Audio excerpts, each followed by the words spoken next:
most industries, the prospect of interviewing your superiors is probably about as enticing as a 24-hour Antiques Roadshow marathon. Fortunately, I work in the games industry, and my superiors are responsible for the future of Xbox 360. I caught up with the Vice President of Xbox in Europe, David Gosen, to get his thoughts on Xbox's superior E3 lineup.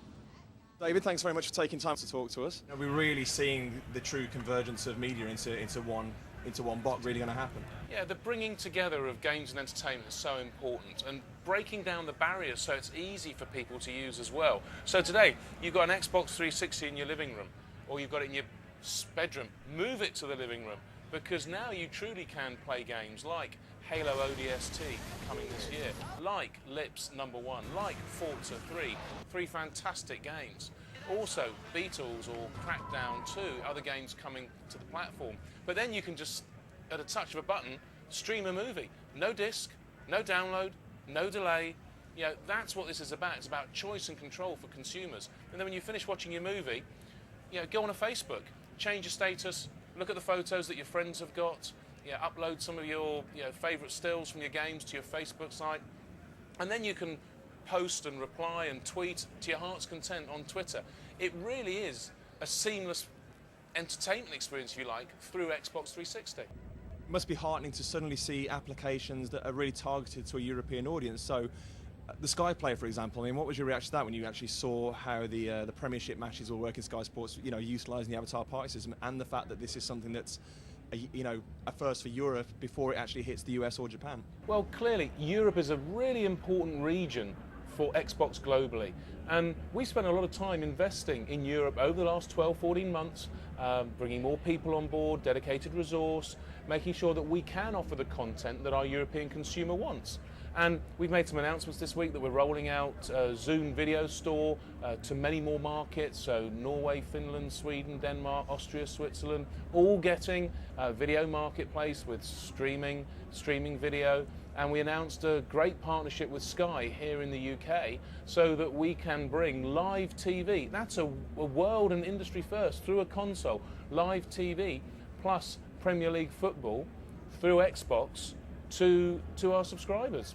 We're really interested in taking some of the great services that exist on TV, bringing them to Xbox 360 and enhancing them in a way that really does add great value to that viewing experience. And of course there were some other announcements. There was the music channel as well, for example, where we're going to see the likes of Last FM. And Last FM is a great first example of how we're going to let people choose their own radio stations and play them ultimately through their surround sound in the living room, probably the best speakers people have in the house. We also announced Games on Demand. I was going to say there was some stuff announced post-show that people might not have heard about. Absolutely, we had so much good news to talk about. Some of the stuff had to be announced afterwards. We announced Games on Demand, which is digital downloading of some of our library of games that we have.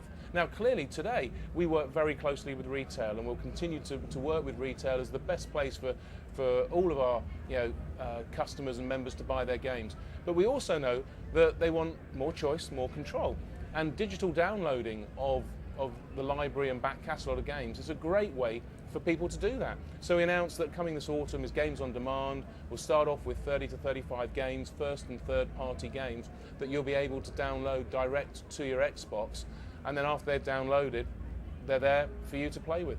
But finally, and it's a big finally, Project Natal. If anything, I think that kind of epitomises the fact that we're staying kind of true to the existing hardware, but really showing how we can use the existing technology to expand. I mean, how much have you seen of it personally? I mean, for example, Milo and Kate and Ricochet and some of the other demos they were showing.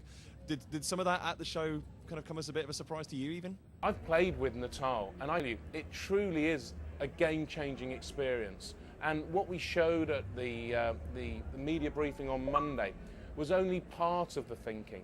The creativity that our development teams have got, it is endless, and that tells you you're onto something huge when you think about, again, just to repeat, facial recognition, voice recognition, to walk in front of Xbox and for it to say, "Hi, David," that's quite extraordinary. For it to recognise your voice, and then to use every aspect of your body to interact with the game. And as we've said, Yeah, the only experience you need for Project Natal is life experience, and it is ultimately very true. This is controller-free gaming, and the excitement that's building here around it is quite unbelievable. David, thank you very, very much for your time. Exciting times ahead for Xbox 360. Yeah. And I hope you enjoy the rest of the show. We're going to have a great show. Thanks for the time. Great, thank you, David. Okay.